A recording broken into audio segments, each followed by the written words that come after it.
Podcastera MX presenta. Siempre estás pensando, siempre estás reflexionando. Y los procesos de investigación, en eso vivimos todos y todas, bailarines y no bailarines, o sea, todo el mundo. Yo le digo a mis alumnos, ¿no? Cuando vas a cruzar la calle, o sea, lo más práctico de la vida, lo que haces es que volteas a la derecha y volteas a la izquierda, y entonces decides cruzar. Pues eso es un proceso de investigación. Soy Angélica Íñiguez. Estás escuchando Corpus Sapiens, el podcast que va del cuerpo a la danza. Una producción original de Podcastera MX. Hola, ¿cómo estás? Te doy la bienvenida a Corpus Sapiens Podcast. Estoy muy feliz, pero muy feliz porque hoy tengo como invitada a mi querida maestra y amiga Margarita Tortajada Quirós. Hola, Margarita. Hola Angélica, mucho gusto. Gracias por invitarme a tu podcast. Gracias a ti por acceder. La verdad es que ya teníamos muchas ganas de conversar. Yo ya tenía desde cuándo muchísimas ganas de platicar contigo desde la temporada pasada. Qué bueno que en esta ya se nos hizo. Seguramente conocen a Margarita porque es mundialmente famosa y querida. Y les voy a contar que es doctora en Ciencias Sociales, investigadora del CENI de Danza José Limón, miembro del Sistema Nacional de Investigadores, y conjunta su experiencia dancística y su formación académica en numerosos artículos y 15 libros que reflexionan sobre aspectos teóricos, políticos e históricos de la danza, por ejemplo, Mujeres de danza combativa, Danza y poder, Danza y género, entre pues muchos otros. Ha sido pionera en los estudios de género dentro del arte, de la danza en México. Bienvenida, Margarita, a Corpus Sapiens. Yo te conozco como maestra desde hace mucho tiempo. Una de mis investigaciones, la primera que hice, donde yo pretendía contar toda la historia de la danza en Jalisco sin saber cómo se hacía eso, pues me llevó a ti. Gracias a eso te conocí y a partir de ahí he recibido asesoría de tu parte para otras investigaciones. También por tu invitación, pues conocí el CENIDI Danza, el Centro Nacional de Investigación y Documentación de la Danza José Limón. Después ahí estudié la maestría en investigación de la danza. Así es que pues hemos vivido muchas experiencias juntas. También has venido a Guadalajara a dar varios cursos de historia de la danza. Y en general, la gente, los chicos, los estudiantes de danza te quieren mucho, los colegas también. Pero me gustaría preguntarte cómo comenzó esto. ¿Cómo te convertiste en investigadora de la danza? Pues porque llegué de pronto al CENI de Danza sin saber qué era el CENI de Danza.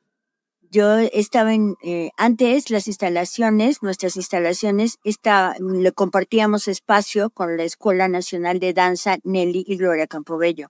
Y había unos cursos ahí en esa escuela que yo tomaba y descubrí que en el mismo predio estaba un centro de investigación. Yo no sabía que existía, Y entonces, pues empecé a ver lo que hacían y la que entonces, en ese momento, la fundadora y directora era Patricia Ulestia y me invitó a participar con ellos. Y bueno, yo feliz de la vida, porque yo desde la facultad yo había decidido que lo que quería hacer era investigadora. Claro, de ciencia política, porque era mi carrera, ¿no? Pero cuando vi que también existía un centro de investigación de la danza, dije, no, pues yo prefiero hacer investigación de esto, ¿no? De esto que es lo que me gusta, y utilizando mis herramientas, ¿no? De la ciencia política y de las ciencias sociales. Y así fue como llegué. Y fue muy emocionante para mí porque recién se había fundado el centro y entonces había que hacer todo. Empezar desde recopilación de materiales, plantear líneas de investigación. Entonces yo estuve muy cerca de Patricia Ulestia en ese momento porque fui coordinadora de investigación durante 10 años. Y entonces como que toda esa organización y todo el teje-maneje, ¿no? del centro, yo estuve ahí presente. Y entonces pues fue algo fascinante porque entre los investigadores había personas como yo, ¿no? Recién llegadas y jóvenes que veníamos de las universidades, pero dentro del CENIDI estaban los grandes maestros de la danza, que yo los conocía desde tiempo atrás porque han sido mis maestros y que pues eran como las grandes figuras, ¿no? de la danza en México. Entonces ¿Y quiénes eran esos maestros? Pues, por ejemplo, Felipe Segura, Josefina Lavalle, Rosa Reina, Tule de la Rosa, Silvia Ramírez. Imagínate, ¿no? Que ellos tenían todos los saberes prácticos, ¿no? Y ahora se estaban dedicando a la investigación. Entonces fue para mí una gran fortuna haber llegado al CENIDI. O sea, yo mi camiseta es el CENIDI y es el INBA.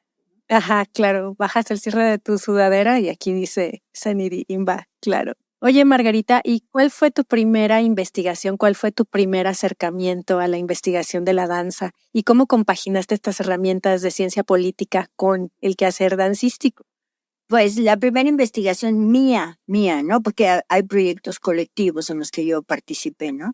O en artículos que publicábamos en la revista que teníamos entonces, que era de papel, ¿no?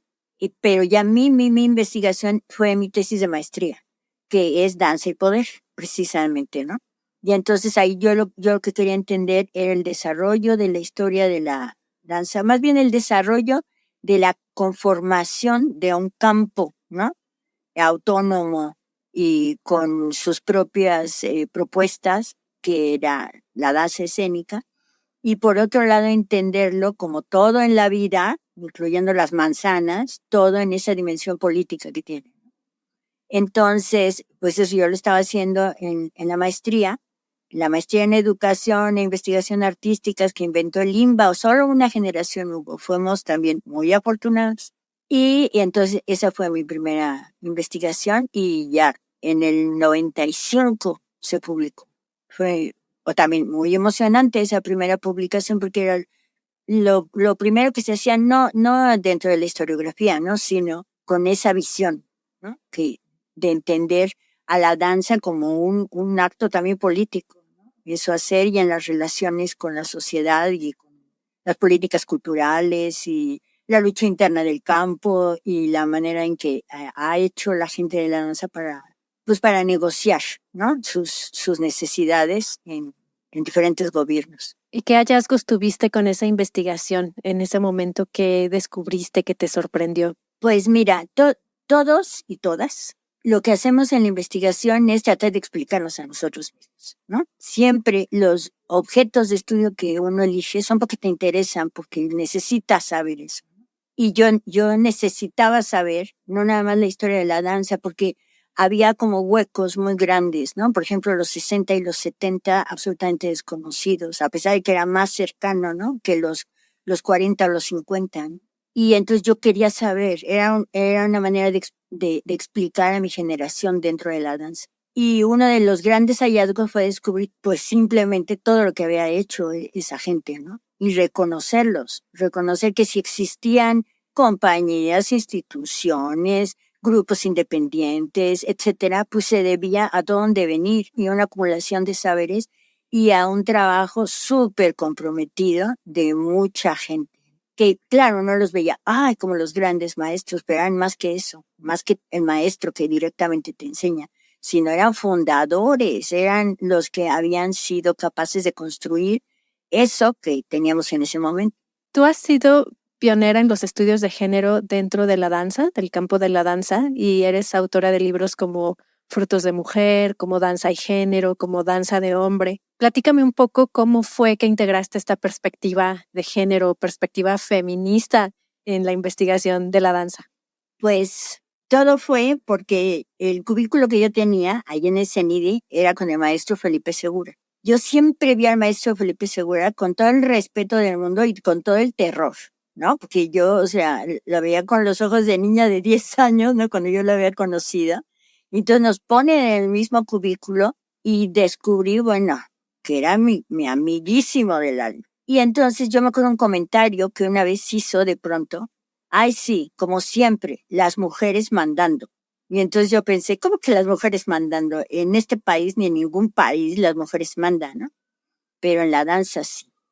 Entonces yo dije, yo quiero saber por qué. O sea, es obvio. Cuando estás en ese medio, pues es obvio que hay más mujeres que hombres.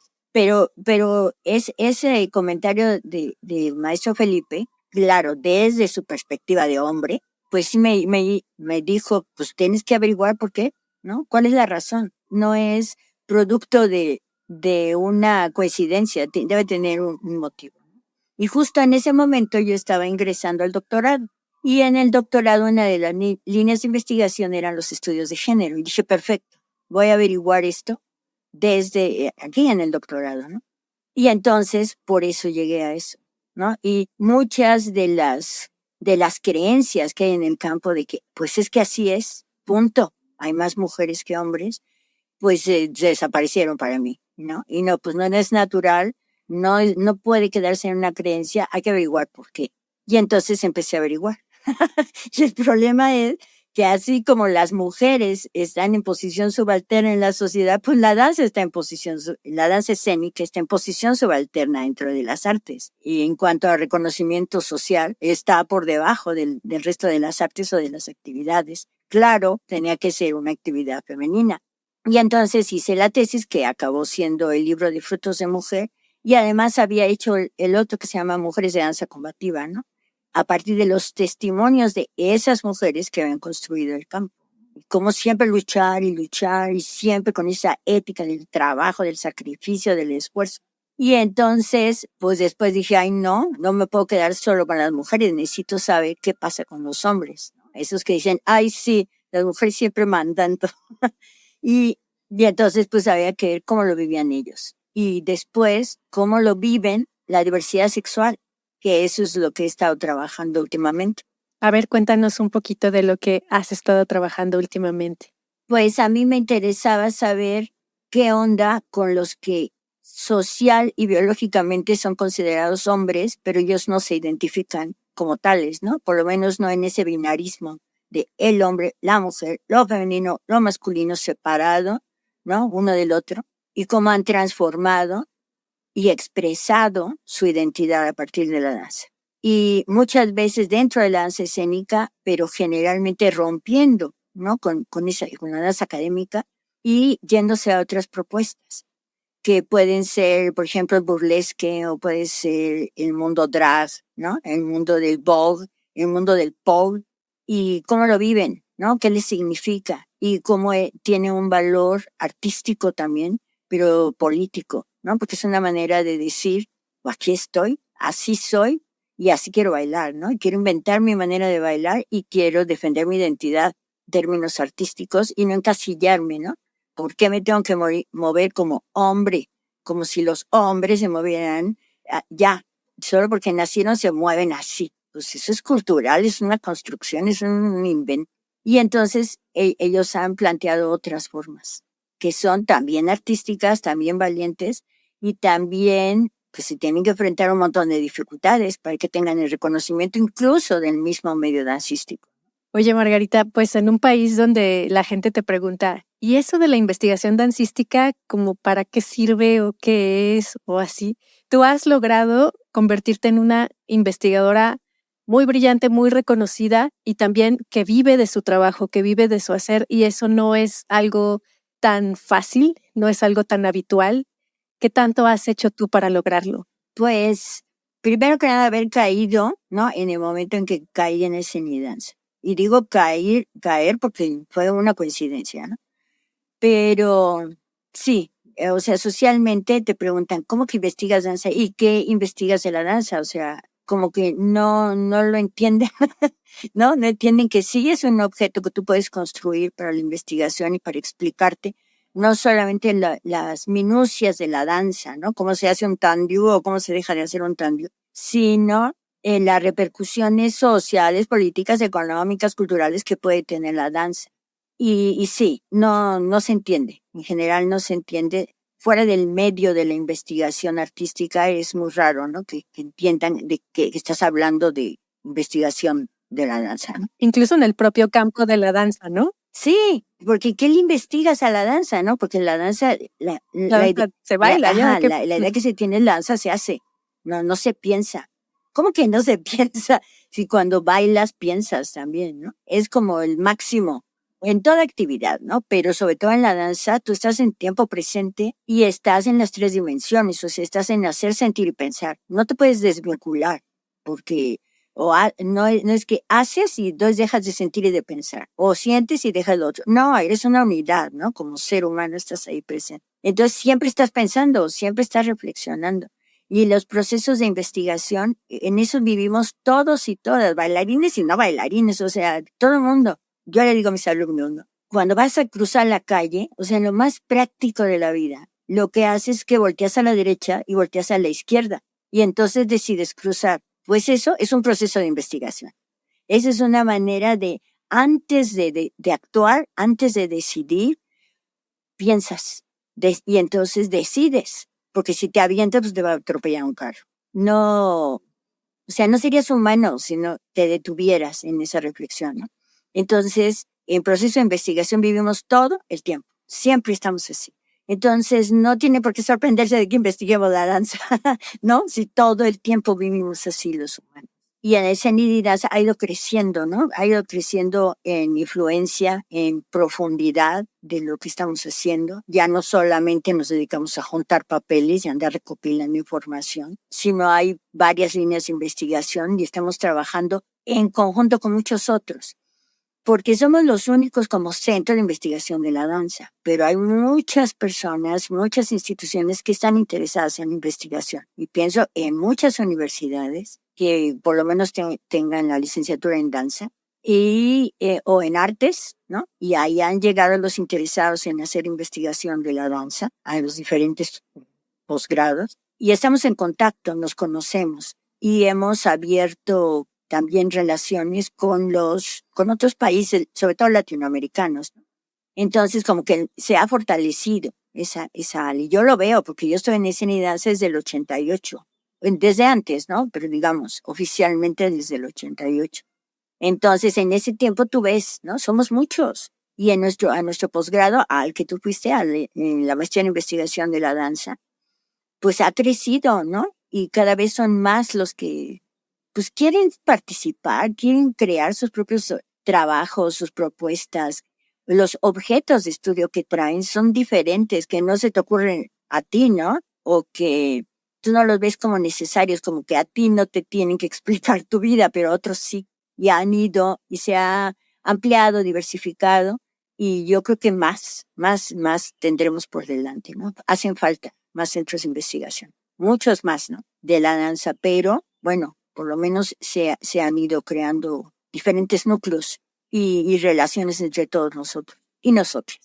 Se ha ido abriendo el pensamiento, ¿no? Como derribando un poco esta idea de que el cuerpo hace la danza y la mente investiga o algo así, o como esta dicotomía se ha ido acortando, y creo que también la danza es un espacio donde se puede evidenciar, justo como con el ejemplo tan simple que pones de atravesar una calle, cómo el cuerpo participa en la investigación de la danza, ¿no? Claro, el mismo cuerpo es un elemento de investigación. Es para un bailarino o bailarina, ese es su vehículo de la investigación. El cuerpo, lo hagan o no consciente.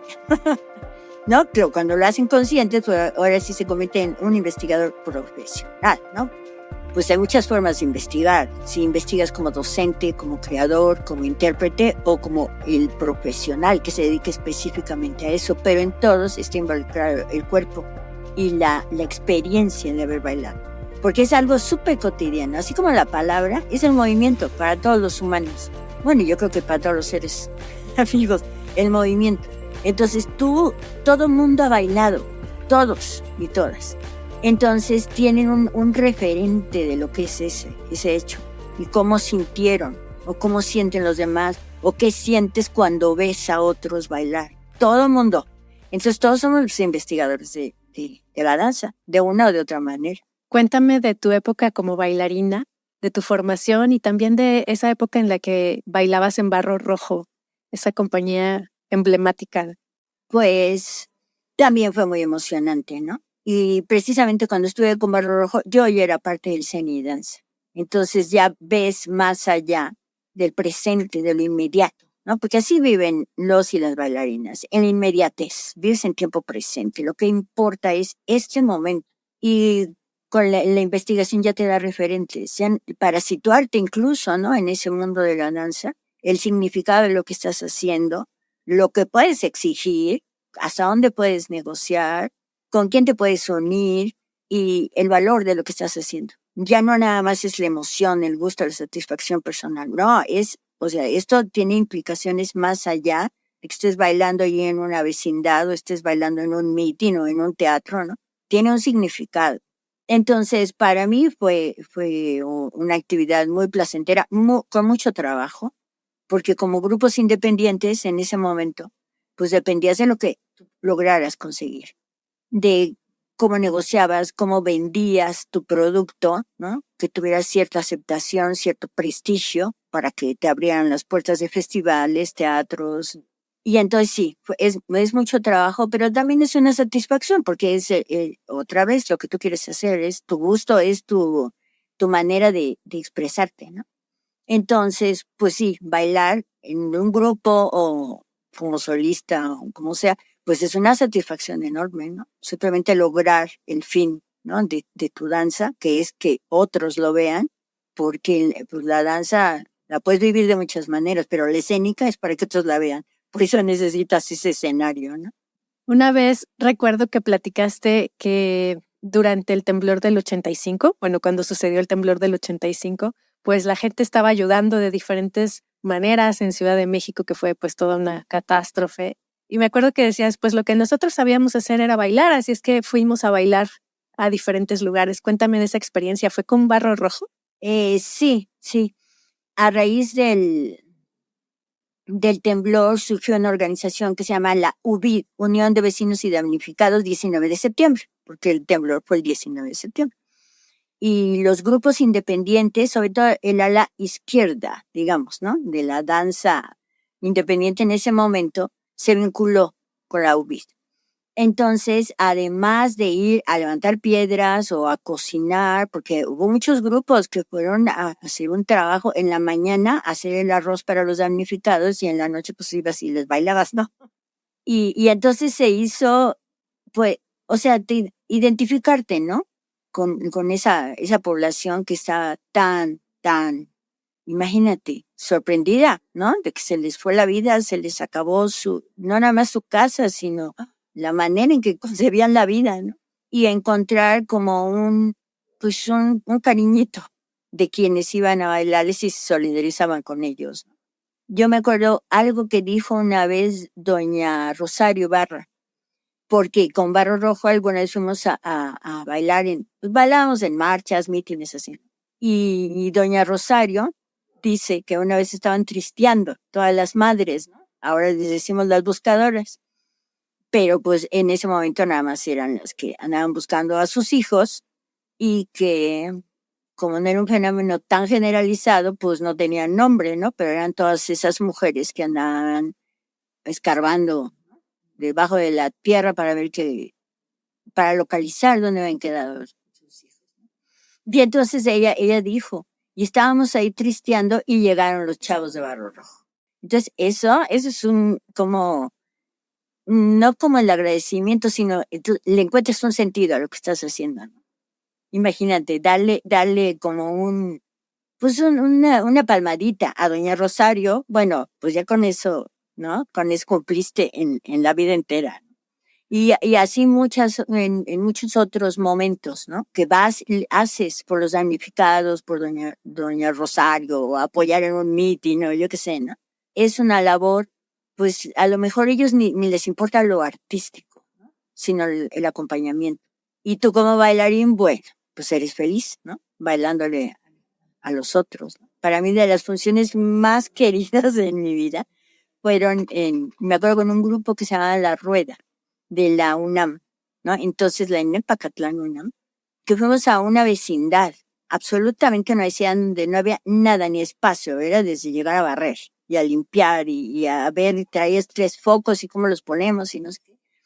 Y la respuesta de la gente, ¿no? Que no sé si entendían en esos términos intelectuales, ¿no? Pero sentían, te acompañaban, tú los acompañabas, como que era una manera de abrazarse, aunque no los tocaron. O ir a las cárceles, o ir a los, no sé, donde llevan a los chavos, que todavía no es el mero reclusorio, sino como centros de detención. De readaptación social y eso. ¿No? O sea, la sorpresa, ¿no? Que tienen en los ojos de ¿qué están haciendo estos? Porque a veces danza contemporánea, a lo mejor no tienen ese referente, ¿no? Pero cómo se emocionan. No, pues eso es súper valioso. ¿Y cuál fue tu formación en la danza? ¿Cómo fue tu primer acercamiento y cuál fue tu formación? Pues, yo como las historias de todo el mundo, ¿no? Pues desde chiquita bailaba, desde siempre bailaban.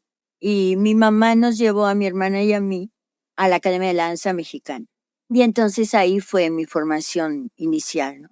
Y ya después, pues tú te vas haciendo según lo que quieres. Y entonces tomas un taller acá, tomas un curso allá, bailas aquí, bailas allá, ¿no? Hasta que sientes que encontraste lo que querías. Porque una escuela no te lo puede dar todo, es imposible. Yo lo veo ahora con mis alumnos. Pues tendríamos que tenerlos ahí 20 horas diarias, ¿no? Para darles todo lo que van a necesitar en la vida. Entonces, la escuela te da lo que te puede dar. Y ya después tú buscas, o tú inventas, tú crees. Y entonces, pues ya después llegué a bailar a otros grupos, y a la hora que estás bailando también te estás formando. Es parte de. Y así fue. Hasta que dije, bueno, besos, bye, adiós. Yo me voy a investigar, bye. Sí. Ahorita que dijiste, mi historia es como las historias de todo el mundo que mi mamá me llevó de chiquita. Me acordé de algo que había pensado cuando me platicabas de los inicios del CENIDI, de las entrevistas que hizo Felipe Segura. Hay unas entrevistas maravillosas con artistas, con grandes maestros de la danza, ¿no? Que están ahí. Yo he escuchado algunas, que bueno, en esa época no había podcast, pero bien podría ser un podcast, ¿no? Este material. Fíjate que sí, porque están grabadas, además de que están ya, bueno, hasta digitalizadas. Y sería buenísimo, ¿no? Difundir, oír la voz, ¿no? De Felipe Segura preguntándole a los demás o a maestros que murieron hace años y que tenemos ahí esos tesoros. Sí, ese proyecto se llamaba Historia Oral de la Danza Mexicana. Y le decíamos las charlas. Entonces, hay charlas de muchísimos maestros. Y era excelente que maestro Felipe fuera quien condujera esas charlas, porque los conocía a todos. Entonces, preguntaba lo que había que preguntar. Y tenía referencias, pues yo los vi tal, y qué había pasado acá, ¿no? Y si es alguien que no conoce, pues va a preguntar generalidades y tal, ¿no? Y entonces son materiales bien valiosos que tenemos, ¿no? Y que los hemos utilizado para muchísimas cosas, como fuentes. Nosotros sí, quienes vayan y quieran saber de esos maestros y maestras, pues ahí están a toda la disposición, ya sea en forma escrita y digitalizada, o en las grabaciones, ya sabes, en los cassettes del año del caldo, ahí están los cassettes. ¿Todavía están en los cassettes? ¿No han digitalizado esos audios? Sí, están ya, y ya sabes, arreglados para que se oigan bien. Vamos a hacer algo con Corpus Sapiens. Hay que hacer algo con Corpus Sapiens y esos audios para darles más difusión. Sí, ve los índices, ¿no? De qué hay y empezar como por generación, no sé. Se pueden hacer muchas cosas. Y oírlos en vivo es emocionantísimo. Hay entrevistas que, o sea, las ves transcritas, ¿no? O sea, las lees o tú las trabajas, pero para nada tienen la vitalidad que el sonido. Para nada. Tú estás oyendo cómo se expresa, por ejemplo, Amalia Hernández. ¿Cuál es su tono? No sé. Y así tenemos, por ejemplo, de Nelly Campobello. Es la única grabación que existe de Nelly Campobello. O sea, conocemos la voz de Nelly gracias a ese cassette que quedó ahí. Wow. Sí, hay que hacer algo, sin duda. Qué emoción con esas charlas. Porque además de todo eso de los personajes, también Felipe Segura, pues sí, los conocías, ve las preguntas pertinentes y además es un súper buen conductor, es un súper buen host. Es muy divertido, es muy ameno. Además, él siempre... Sí, o sea, tenía un sentido del humor buenísimo y además era como un cuchillito, ¿me entiendes? Pero muy amable, ¿no? Era todo un caballero, pero sí, o sea, tenía un cuchillo para pedir explicaciones. Para sacar la información que él quería. Y claro, tenía la autoridad para poder hacerlo. Yo no lo voy a poner a hablarle así a un maestro, ¿no? Pero él sí.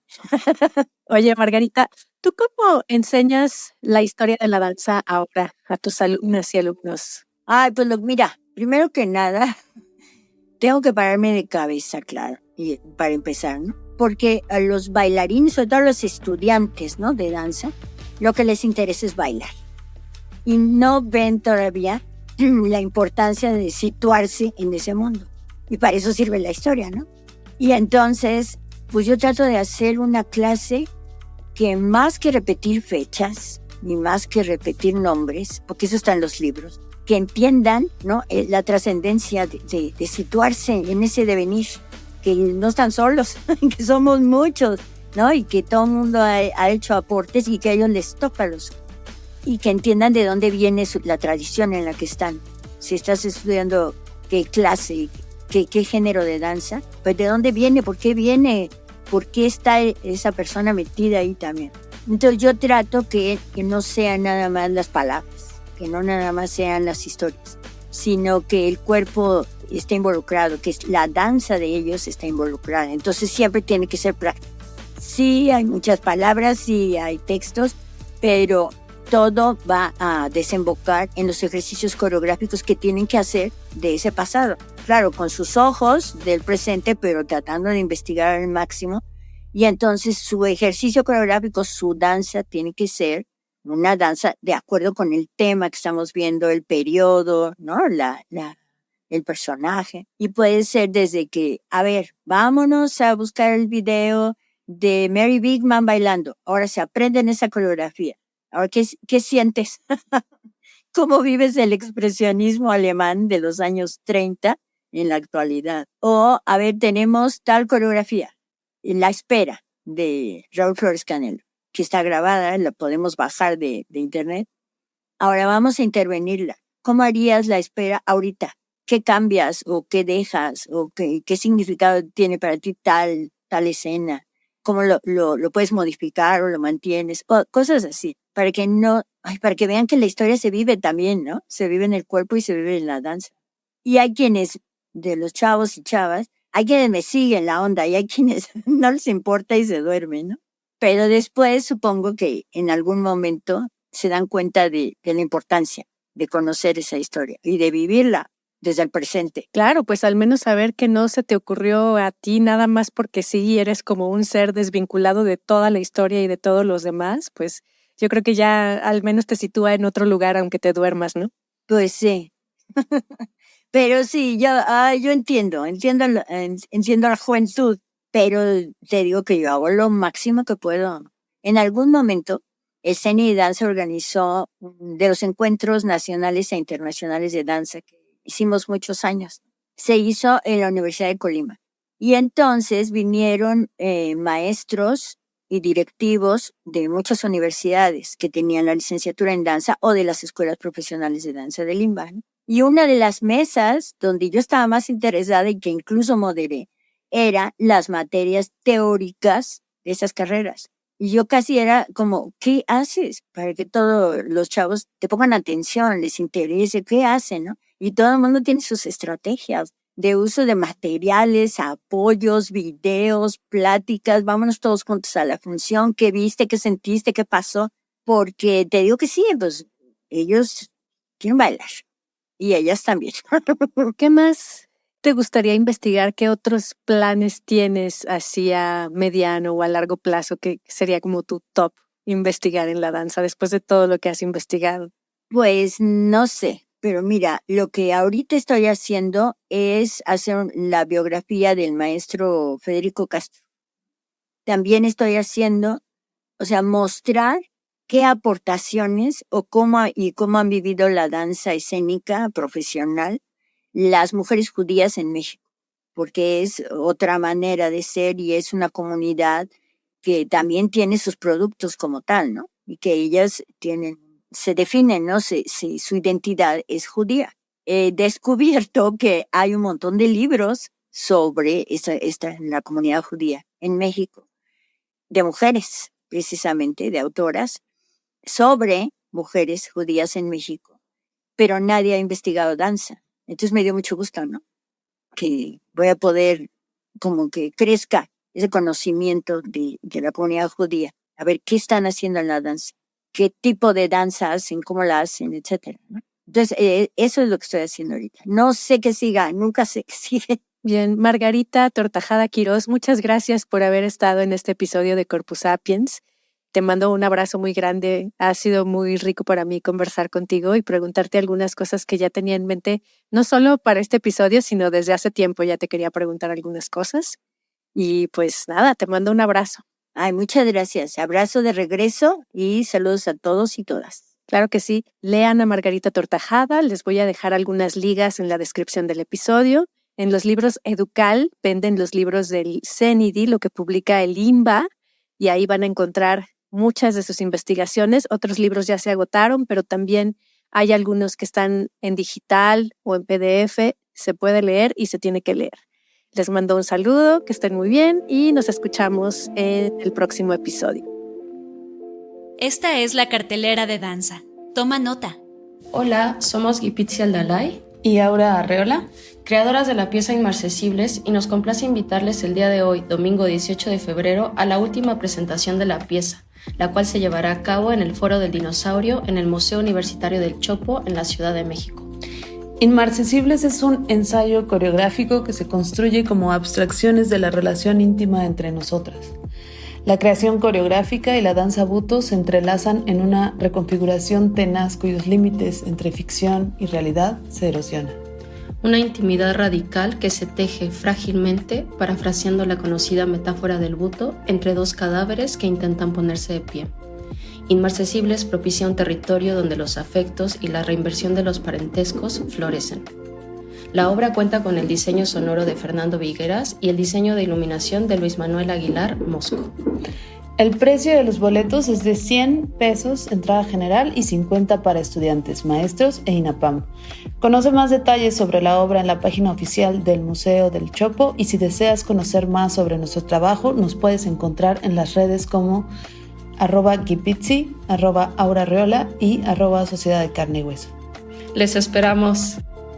Hola, mi nombre es Ignacio Ayala y formo parte del colectivo Camaleón, y me da muchísimo gusto invitarte al taller Cuéntame tu historia. Este taller está dirigido para jóvenes de la tercera edad a partir de 60, 62 años. Y en este taller podrás, a partir de la danza, de la música, del teatro, de la literatura, podrás construir una historia contando los hechos de tu vida, y te garantizo que te vas a divertir. Va a ser todos los viernes a partir del 16 de febrero hasta mediados de julio, de 11 de la mañana a 1 de la tarde. Repito, viernes 16 de febrero hasta mediados de julio, de 11 a 1 de la tarde. Y la sala Luis Páez Broché está en Centro Médico 208, y el teléfono para que te den más informes es 33 12 01 87 28. Y saben que lo mejor es que es gratuito. No pierdas el tiempo, aprovéchalo, diviértete, juega. Hola, soy Azalia López Insunza, soy directora de Indómita Danza Teatro, y me da mucho gusto invitarte a nuestra temporada de Un Mar. Todos los domingos de febrero en el Teatro María Teresa a las 12:30 horas. Lo que verás es danza teatro para la primera infancia. El precio de los boletos es de 250 pesos para el kit de un infante más un acompañante adulto, y 150 para los observadores de 4 años y más. Hay un 15% de descuento a partir de 3 boletos. Puedes encontrarnos en Instagram como indómita.danzateatro.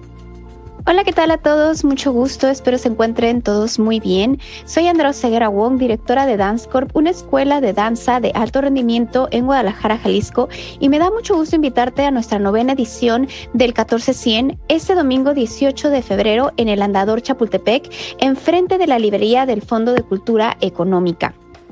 En este evento todos nuestros alumnos participan con exhibiciones de danza de diferentes géneros, todo esto para recaudar fondos para los niños con cáncer. Estamos recaudando coletas de cabello de 35 centímetros de largo a cambio de 24 clases de danza en cualquiera de nuestras sucursales, ya sea Mexicalcingo o Cloutier, o por cada 5 productos de alimentos no perecederos o artículos de higiene personal, te regalamos una clase. Todo esto va a estar el domingo 18 en un horario de 10 a 1 de la tarde. Los esperamos ahí en el Andador de Chapultepec, y puedes encontrar encontrarnos en redes sociales como DanceCorp, en Instagram danz.corp y esperamos verte ahí. Muchísimas gracias por sumarte a esta causa. ¿Quieres anunciarte en la cartelera de danza? Este es tu espacio, escríbenos. Gracias por escuchar Corpus Sapiens y por formar parte de este ecosistema de la danza donde cada quien tiene su función. Puedes escuchar, compartir, seguir, anunciarte en nuestra cartelera, ser patrocinador, invitado o coproductor y compartir tu mensaje con una comunidad en expansión. Mándanos un mensaje directo por Instagram a @corpusapiens o escríbenos al correo que te dejamos en la descripción de cada episodio y con gusto te contamos cómo puedes participar. Podcastera MX.